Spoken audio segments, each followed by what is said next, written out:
everyone, I'm Tina. This is To the Inner Wild. Thanks for stopping by. It is now January 20th, 2021. It's Wednesday. And we're doing the Royo Dark Tarot.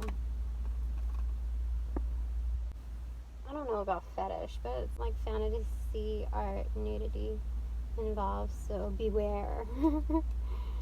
I just want to see what this says. So it's the mini pocket version. Anyway, I hope all is well. I don't know what to talk to you about right now. I'm trying to do what's right for me. When there is devil energy around, where it's... The Queen of Cups appeared, by the way. Just to let you know. Perhaps you as well aren't sure how to interpret this, considering romantic love isn't your thing these days. I don't know what to say about that. My feelings are fluctuating, and I'm trying to put them into alignment because there's danger of codependency. You know, rebounding is the gateway to a codependent relationship. I'm telling you. That is my deduction.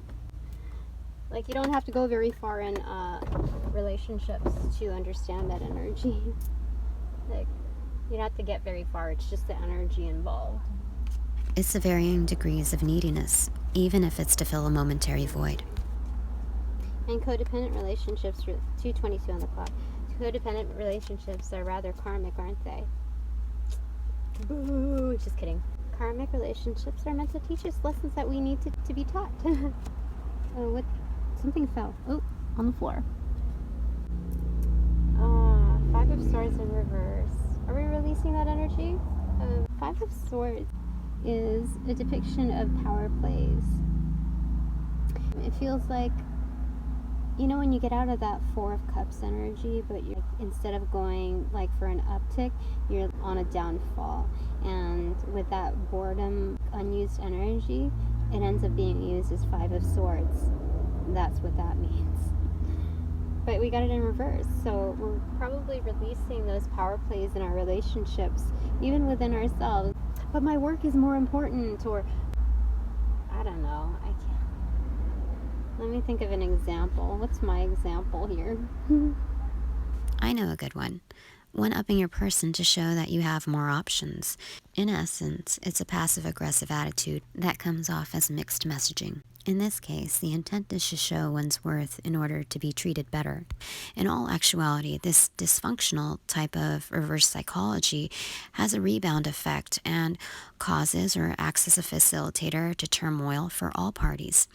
We say all parties because it automatically implies some form of a third party, whether it be a career prospect, a potential interest, a new friend, or even as simple as an act of modifying one's own appearance in order to show more appeal.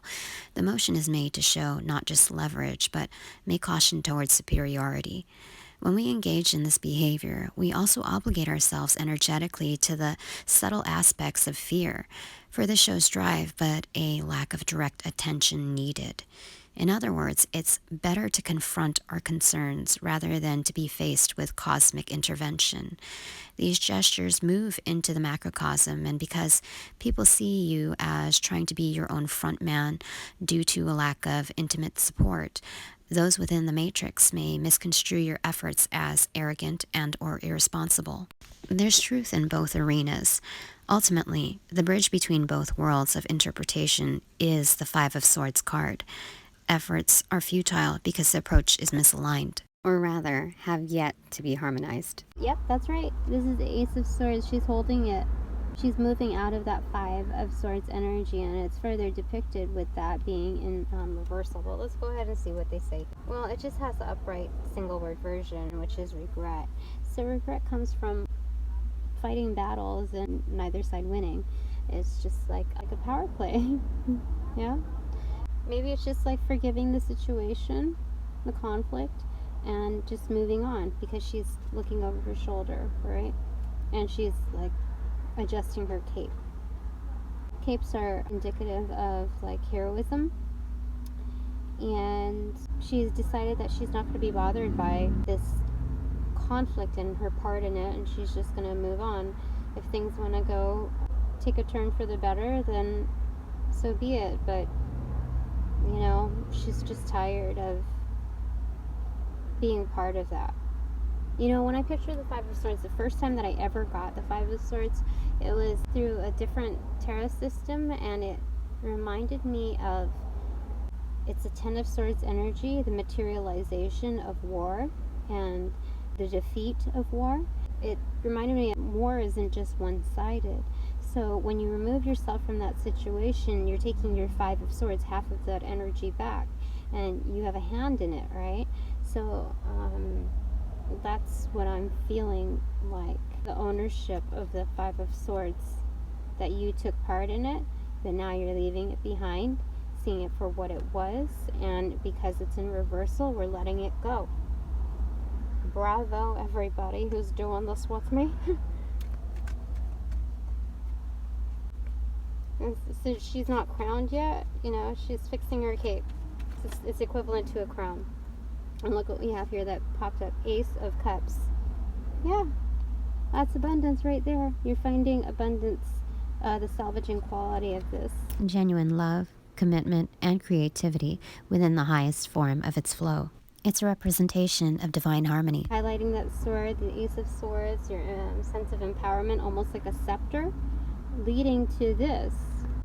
I can't quite see all the imagery This here. tells me the outlook may still look a little unclear, but at least the fear has subsided enough to engage in this energy. There's a dragon behind her. This is transformative. She has her hands almost like a talon, almost like embodying the dragon. Her reach out to the cup is very determined.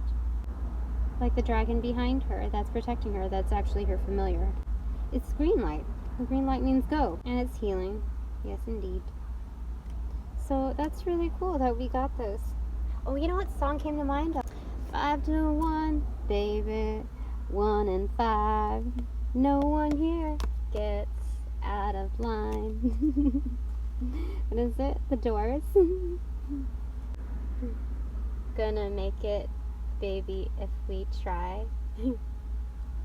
That's so crazy.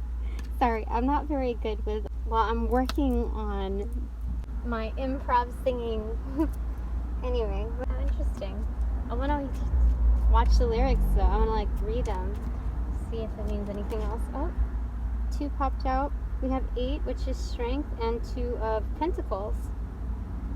Yeah, so it's talking about recalibration, that energy after moving out of this, and attempting to reach for this, because this is already within attainment and accessible, and it's within reach, it's saying, right? A healing energy of leaving that behind. But it's more than just the healing touch. It's also knowing how to recalibrate and balance. Yeah, because it fell onto here, and then the one that fell on my lap was the strength. Yeah. You know, so when I talk about the devil energy creating almost like this submissiveness within, like when the devil energy presents something that's complacent and familiar and like a sense of security, but it's on the extremity of codependence, and you know that the attached fear to that is very real, that it's almost like, yes, of course, angels, I invite you in. Yes. It's knowing the reality behind it, and that it will take strength to move out of that, so that this grip here, this reach, is only to pick up the cup, to access it, not to smother it and destroy it. So, you know, like that obsessive behavior, that death grip, that tends to suffocate any other form of abundance, any other form of life. So it's going to take strength to restabilize. That's what Spirit wants to tell us. But it's nothing that can't be done, because we already have the dragon, which is very transformative in its power. It's already one of her familiars. immediately after dissolution and exiting.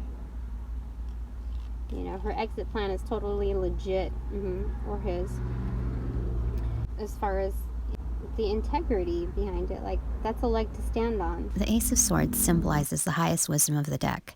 It's what all royalty accesses in decision making, even if you are royalty in the making. For example, a page or a knight, or perhaps even a fool. The efforts to deliver, seek, and fight for the truth within your suit is advancing. Therefore, you can also make big moves like the major arcana. Do you hear the motorcycle in the background? There you go. The universe speaks. And then right here we have an 8. It's almost like the Rancor in Star Wars. This is, yeah, massive. And I remembered it was hard to beat at first. But that's her familiar. She carries her own weight so much so that she can handle a chained Rancor. See that? She's holding the chain. And her sword is so much larger than what it originated as. Do you see that? That jump was a huge transformation for her. She's not afraid. Like, she's full on naked, and everything exhibits strength here. Yeah. Yay for us. I have no idea what kind of messages are going to come out of here, but This is a reiteration of strength, knowing you need to get out of an energy that isn't good for you to stay in, without knowing what lies ahead. that's cool. Is there anything more? I think it's telling us that we're on the right path. Yeah. We might feel, oh yeah, do you see this? This is the 5 of Wands in reverse, too. It fell on the floor, which is like a final, like, you know, I think in Greece, they have that celebration where they have like the plates in the wedding and they just go, oppa, you know? That's what Spirit did with this. 5 of Wands in reverse. It's releasing of that conflict, external and internal. Oh, the conflict within truth, I feel like. That thought energy, and then this is like the spirit energy. Okay, so externally speaking, this is the release of the inaccurate attempts for truth and the conflict presented on the external, as well as the conflict of, what is it? It was like thought and spirit. So the immobilization of both is now released. We have freed ourselves, or going to free ourselves, on our way to freeing ourselves. How cool is that? Notice the silence while rearranging the cards to find additional perspective. This is exactly what we must do in order to be released from these energies. We need to reorder things and look at them from different angles, with the inclusion of angles in before and after shifted states. Because this is not the characters battling within. The characters within are not battling with each other. They are actually grouped together, banded together, ready to fight the external. So you are actually more whole, but now also leaving this energy behind of conflict, almost instigating conflict on the external. Is that right? Is instigating the word? Enabling conflict, like almost like having your guard up. Yeah. Having your guard up, ready for battle, almost expecting it. So in the spiritual realm, when you expect things and you put so much energy into the expectations of battle, that you're creating it. So it's actually instigating it in a very alchemical sense, 15:15 on the clock. So it's something also to keep in mind. I haven't heard of anything like this until now, which actually makes sense. So I know it's from the angels saying that, because it does make sense to me too. What do you call them when they, like, you're becoming more approachable? That's what it is, right? When you have your guard up like this and you're expecting conflicted energy, so that it's basically loosening up, okay? Because when you have your guard up, you're like pushing people away from you. Pushing potential friend energy. So we're releasing that feeling because we're finding the strength through recalibration. Yeah. That's really good. We're on the right track then. I've had this weird lingering headache for the past couple of days. There's another one that fell on the floor. We have the Fool card. Oh gosh. Which is the cover card. It's beautiful. I think so. Don't you think so? That's beautiful. She is holding a skull in her hands. It has the, what do you call it, the horns in the front? But that's more like pagan energy than, you know, I can't say that's like dark. And like Skulls are resources of shamans, and because I have this within my roots and revisiting the end of this video, I'm told not to disclose sensitive info that is meant only for those who are meant to wield it wisely. I haven't worked with skulls very much, but I know that it's supposed to help you look for more answers. It's a tool that should be on the magician's table, honestly. I really feel like it should. It's like almost like a scrying tool where you are able to get into more insights beyond our realm. I feel like it's more like ancestral. It could also be cosmic. I'm not 100% sure. Looking back on this almost a month later in editing, this part I do sense is true. You don't have to believe me, but my senses always prove me correct when I read energy. Now, I started writing down the rationale for this, but towards the end, I realized that it cut me off in a certain location, which tells me further that I am not to discuss this much further at this time. There were those of higher magic or high magic that I was told like that you could use it for that. But it holds a lot of... This video cut me off at 1836. I think I'm not supposed to tell you much about this skull stuff at this time.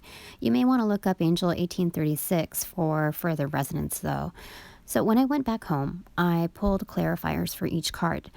I'm told not to give you so much of myself, and this message suffices. If you're interested in interpreting them for yourself, you can visit my Instagram account. It ends with the King of Pentacles as a clarifier for the Fool. This may be your personal motivator to pushing through, with no pun intended. This is also a good moment to exercise your own intuitive abilities. If you decide to stop here though, congratulations in getting this far. To recalibrate to the Fool energy is not so bad at all. While it may seem like a cumbersome task to start from scratch, it's rewarding to be clean slated from the baggage that once held us down. As a final request, send the spirit team a thank you, my video a like, and subscribe or share your thoughts. Thanks so much. Bye.